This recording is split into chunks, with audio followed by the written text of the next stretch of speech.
2025 may be coming to an end, but the podcast news just keeps coming. Netflix is diving headfirst into podcasting. Almost all types of content are becoming TV programming. Can you even say that you have a podcast if it doesn't have video?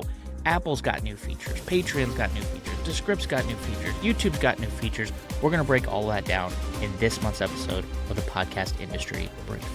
Kicking things off with the Netflix news. First and foremost, Netflix and Spotify have signed a deal so that some of your favorite video podcasts are coming to the Netflix platform in early 2026. Some of those shows include the Bill Simmons podcast, the Zach Lowe Show, the Rewatchables, Dissect, Conspiracy Theories, Serial Killers. All of those going to be found in the Netflix platform very, very soon. In addition to that, Netflix has also signed a deal with iHeartMedia to bring 14 of their video podcasts to the platform as well. Those include things like Dear Chelsea, The Breakfast Club, and My Favorite Murder. So while the video versions of these are going to exclusively live on Netflix, the audio distribution will remain the same and go to most, if not all, of your favorite podcast platforms. What I'm most interested to see from this announcement is how podcasts perform on Netflix. Is this going to move the needle as far as new users coming to the platform?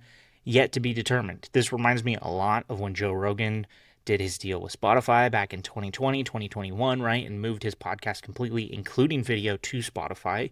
A lot of users pushed back on that. And so I anticipate that a lot of people who enjoy these shows on YouTube are not going to be very happy when they have to shell out another $14, $15 a month to get their favorite podcast in the video format. But it's yet to be seen. Next up on the docket, we're asking the question, is all content just TV programming now?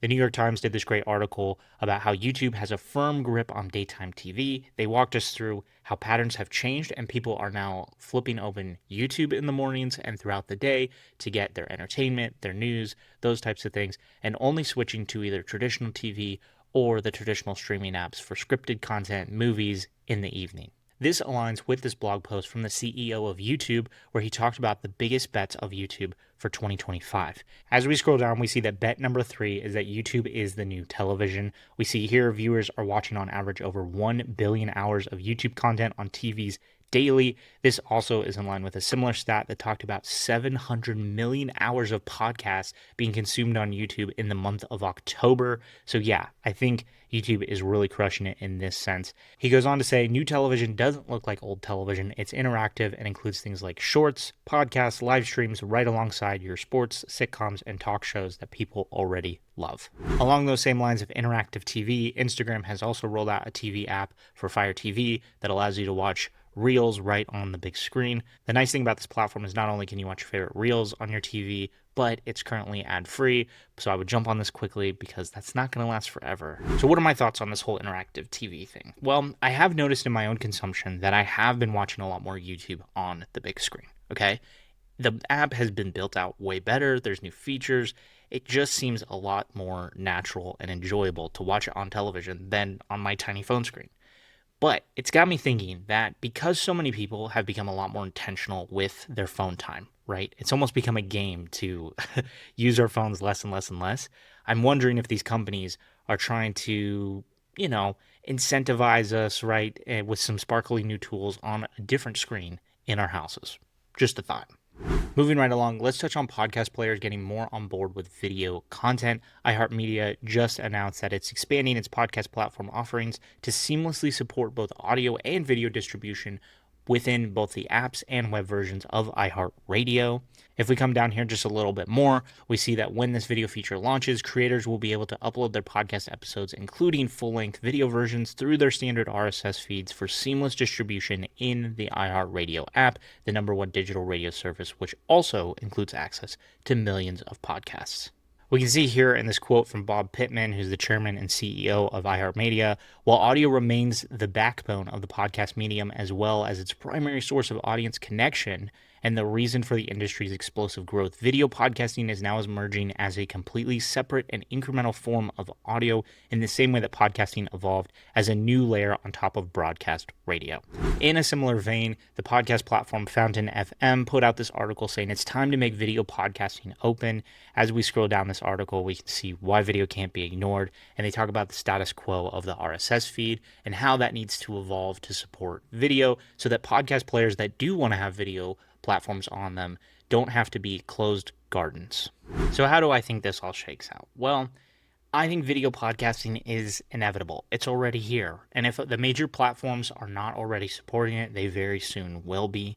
Sure, there will be podcast players that are audio only, but I think giving the user the abilities to enjoy the content the way they want to is important. Now, let's get into some quick news. Patreon has announced that it will distribute public podcasts from Patreon with public RSS feeds. That's right, you can now use Patreon as your hosting service to send your podcast out to the major podcasting platforms, as well as have your members area with maybe ad-free podcasts or bonus episodes, that type of thing. This can make for a really great way to upsell your audience, right, into your membership area. The only downside with this currently is that Patreon does not support podcasts with dynamic ad insertion. So if that's a deal breaker for you, this might not be the move. But for a lot of us wanting to create membership areas, this might be worth looking into. Next piece of quick news, you can now add chapters on Apple Podcasts. I thought this was already a feature, but apparently not. It's as simple as just making sure you put timestamps in your description so that your users can easily flip through your episode to find the spot that they're looking for. In other Apple-related news, Apple Podcasts has named The Rest is History as the 2025 Show of the Year. I didn't even know that Apple gave out awards, but I dived into the show because I'd never heard of it before. And boy, oh boy, was it very enjoyable, well worthy of Show of the Year. I'm excited to listen to more of their episodes, and I highly encourage you to check it out as well. Let's dive into some tool news. Listener.com has introduced Listener AI, an inventory management system, and a brand new website. I want to focus in on Listener AI, which they claim lets you have a conversation with your podcast data across all of your shows and all connected platforms, including audio, long-form video, and short-form content. If we jump down here, it also says that Listener AI was built to help teams surface insights faster and finally have a centralized place to understand how their modern podcast business is performing across all channels. It seems like this is going to be a quick and easy way to pull analytics, whether it's for your own internal use or for pitching to advertisers. So if this is something you're interested in, link will be down in the description and you can book a demo with them.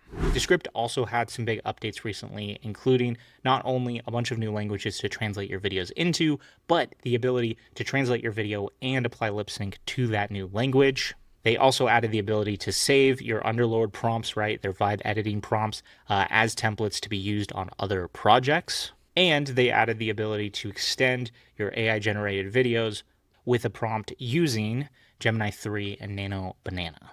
YouTube also rolled out some new features, including A/B testing of not only thumbnails, but now titles as well. So you can upload up to 3 thumbnails, up to 3 titles, and see which one performs the best. Last up, I'm adding a new segment to the show that I'm calling Tool of the Month. I know, very original name, but this month we are taking a look at the Pod Radar. Shout out to Ariel Niesenblatt for posting about this on Threads. Basically, this is a podcast discovery tool where every week new podcast episodes get thrown up here, and we, the consumers, get to go vote on which one is our favorite. You can also submit your podcast to be featured on here. I'm very excited to dive into this and hopefully find some new podcasts to listen to. But yeah, link for this will be down in the description. I highly encourage you to go check it out as it's getting started and give them some feedback on what you would like to see on the platform. This has been your podcast industry brief for the month of December. Going into 2026, I'm looking forward to bringing you much more podcast industry news. And yeah, until next time, we'll see ya.